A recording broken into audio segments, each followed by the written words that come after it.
Mike Owens here, joined today in Austin, Texas by not one Hardy, but both Hardys, Veronica and Dan. Veronica, first and foremost, you're obviously fighting Saturday night. How are things? How are fight camp and how has fight week been for you so far? Yeah, it's been great. You know, I have Paul Reed here, which has been helping me with my diet, which has been a bit not really a diet, which is always great, you know. Bunch of carbs all week, which, yeah, I feel fantastic. I feel really great. And Dan, you're obviously stepping foot inside the UFC headquarters hotel for the next couple of days. How are things? You getting any funny looks at all, or is things all good? You know what? It was the same as in March, to be honest. Like, I have a lot of friends in the organisation, and there's just a couple of sour apples. That's all. You know, a couple of people protecting each other's secrets. Everybody else is really cool. Like, I get on with everybody. I've everybody in the industry, everybody in the organisation, and to be back here and seeing some of the old familiar faces, it's been good. It's reminded me how much I love the UFC, how much I love the company as a promotion, and the people that are in it. Everybody works really hard. They put on a great product. And, you know, now I'm on the outside looking in as a fan. I can just enjoy the process and, of course, the corner inside. Maybe a fan's a strong word, because you've probably got more vested interest than the average fan. Veronica, you've obviously got your fight Saturday night, Jamey Lyn Horth. Give me your overall scouting report on your next opponent. Where do you think her strengths and where do you think her areas that you could exploit? I mean, her strength is her strength. She's a really big girl. She's like massive for 125. Honestly, I don't even know how she can make that weight. And that, you know, that's a challenge within itself, because you have somebody that's bigger than me, you know, and that I have to face. I have to get over the reach advantage with the hands and the legs, and also the strength that she may have in a clinch situation. So that's going to all play and be a difficult challenge to get over. But I feel like I'm well prepared. I've trained with incredible people at GB Top Team, at Team Renegade, at Henzo Gracie's. I mean, I couldn't have asked for a better training camp. So I feel like no matter where this fight ends up going, I'll be ready for it. I know you told me a little bit off camera I'm going to exploit DC's claim that your success is down to marrying Dan Hardy. How much of a secret weapon is the outlaw in your training camps? I mean, he was pretty spot on. That's why I didn't say anything. He's gonna be like, how can you speak? The audacity of you to even try and claim like this isn't true. Obviously, like, you know, we were together before he was my coach, but he's incredible. I can't stress enough how much he's changed my life. It's a very nice thing to hear. Dan, from your perspective, obviously, as we mentioned, we know what you do, we know what you've done inside and obviously outside the cage with your commentary, your analysis. What is this kind of overall experience like for you now, coaching and obviously cornering your wife on fight week? It's very different. I mean, I've coached and I've cornered before, and, you know, good friends of mine that I've spent the whole training camp with, and I felt that nerves walking out to the cage, and, you know, all that stuff's familiar. But it obviously it's different when it's, you know, when it's your wife. It's different when it's a loved one. There's our opponent now. It's just a different situation entirely. I feel more, to be honest, like there's a video that I've got on my phone of the overhead camera at UFC 95 was focused on my mum and dad, and my mum hid behind the flag the whole time, the whole fight, and I was like, why don't you just watch it? It's a lot of fun. But I get it now. Like, there's like the priority is different. I want her to win, but I also want her to be safe. And, you know, when it was Jimmy Wale Andre winner, like, if your arm's hanging off and you can hit him with the other one, then keep going. You know what I mean? But like, I have to try and maintain that mentality for Veronica, because that's the right mentality for fighting. It is do or die. It's 15 minutes or nothing at all, and that's the way that I always was able to get myself into a warlike mindset to fight. And I have to respect that she's going through the same thing, even though a part of me is the husband's side who wants to get in there and do the fighting for her. You know, this is her career and it's her process. I have to respect that. Would you like one day to switch things up and Dan get back in the ring and make that eagerly anticipated comeback and you corner Dan?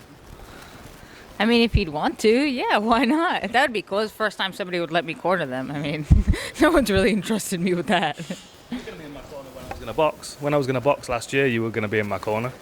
That was the plan. Well, it was my plan anyway. Maybe I didn't tell you, but yeah. Exclusive. A little bit late. The thing is, like, I mean, like what I was doing and what I've done as an analyst, like, it will be in the shade in comparison to what she does with the rest of her career. Like, she's already smarter than me. She's already far more technical than me as a fighter. You know what I mean? She can speak as many languages as I can count pretty much.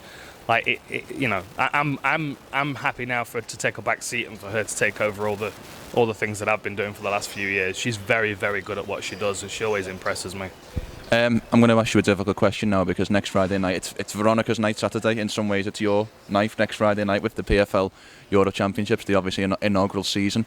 Do you think there's anything to do with the fact that Veronica's been matched a week before your big night with the UFC? Maybe the UFC trying to throw you a little bit of a curveball? Or do you think that's just me being a conspiracy theorist? I don't know. I don't really think about those kind of things, to be honest. I mean, we expect curveballs. We expect it from opponents and from all the circumstances around fight week. We can't expect anything to go smooth. So whatever the challenges are, they're the challenges that we face. I've not really paid much attention to it, no, to be honest. I mean, I'm still doing my work on during the day and jumping in with meetings and stuff and getting ready for the PFL Dublin event.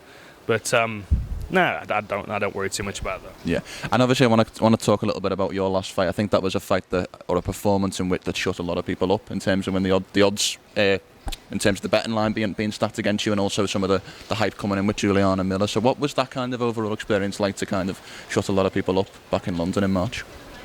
Well, I don't really think of it like that. I mean, I understand, because I do like the Pigs podcast with Dan, and if I was looking at it, I would be like, dude, she's lost a bunch of times. She's had 3 years off. Who knows what she's been doing? There wasn't much information, and there wasn't anything to really go on. So for people to bet against me, for me, it wasn't something that I took personal or anything. I understood it. I think it's really cool now to see that people are now kind of going more towards my direction. Like the gap isn't so big in this fight, so that's something that's really cool, because it means that they saw something in me in the last fight, and that's kind of what I take from it. And I'm like appreciative that people enjoyed. And obviously activity is so important for a fighter. I mean, as you mentioned there, the 3 years out, how nice does it feel to get not only one but two fights booked for 2023 and get back in that active state? Activity's great, but I think being prepared for a fight is a lot more important, and that's the difference that I feel now. In the beginning of my career, I had 6 fights in 6 months.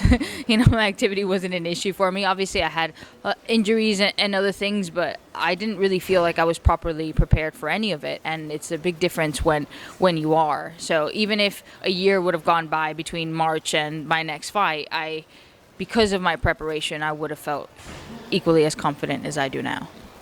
Dan, I've got to obviously ask you the last couple of questions, guys, and thank you both for your time. Got to ask you, because you've got the analyst brain, in some ways probably the three of us in terms of your body work, no disrespect. How do you see this fight playing out on Saturday night? What are kind of the keys that you think Veronica needs to put in place in the case to be victorious? She's just got to keep things super simple. The thing with Veronica, and the thing I identified really early on, even before she moved in with me and we started training together, like she's got so many options for finishing the fight. She's got a selection of submissions which she's very, very strong with. She's got a whole variety of stuff in her striking game which people have not yet seen yet. And let me tell you, the power that she can generate. I mean, Paul Reed will tell you as well. It's off the charts for her weight class. It's ridiculous. Like she's being compared to like male 155 as the weight that she can move. So like there's a lot of things in her game that people haven't yet seen. But the reason for that is because, I mean, we make jokes about it. Like I tease her sometimes just to kind of get things in her mind. But like sometimes she can be a little bit too, I'm going to throw everything all at once, and I call that the Bart Simpson way of fighting. You know what I mean? Like when he was just walking forward, throwing kicks and punches, like. So it's less about the fight and more about how she approaches the opening minutes of the fight. If she starts off with a smart mindset, making good decisions, she will find her finishes in every single range of the fight. Like the thing is with Jamey, she's big, she's strong, she's coming down a weight class. She's not made this weight in a couple of years, so we expect her to be feeling really strong and confident in that first round. But undefeated confidence is very, very shaky. And if the first round starts to slip away, that starts to weigh on you. And the thing is with Veronica, like she's got losses on her record, and we know what it feels like to lose, and it sucks, but we've been there.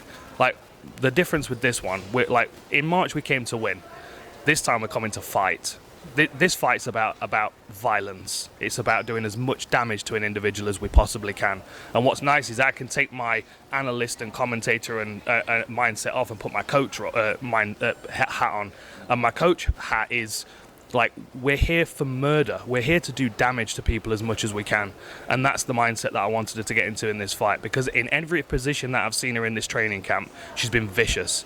And I just don't worry about where the fight goes. My focus is how the fight starts, and that's what we've been trying to nail down. And this training camp, like I said to her this yesterday, I expected for us to have 4 training camps together to get to the stage that we're at now, and she's done it in 2 training camps. It's blown my mind. I can't overstate the progress that she's made in this training camp, and even back in March, that was only a fraction of what she was capable of.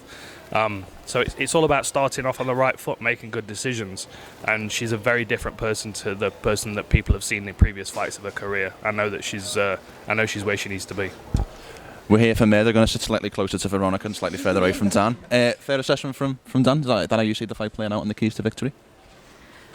That's how he's trained me. So hopefully that's what shows on the night. Obviously, you can train for whatever, and anything could happen because it's 4-ounce gloves, and it's it's a very unpredictable game. But I feel very well prepared in all aspects of the game, and that's the way that the training's been this time around, and I'm just hoping that it shows. Last one from me. Dan, obviously, last time we spoke, we talked about the what-if factor of the Fury and Ngannou fight, which played out virtually as you predicted. Just your overall reaction to how things played out in Riyadh last month? Even I was surprised, honestly. I mean, of course, like, all the way through fight week and the build-up and everything, I kept reinforcing the what-if. The reason why we're watching this is the what-if Ngannou lands, right? But I was still picking Fury. Every time someone asked me for a prediction, I was like, yeah, I think we're probably going to get 6 rounds and Fury will find a finish.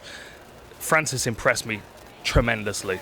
His composure, his calmness, his confidence in standing his ground and holding his range and not biting on feints. There were so many things about that fight that impressed me. And to be in the arena, to be a few feet from the ring, and to have Cole Frampton and Steve Bunce with me, who are fantastic individuals. It was an absolute pleasure working with them.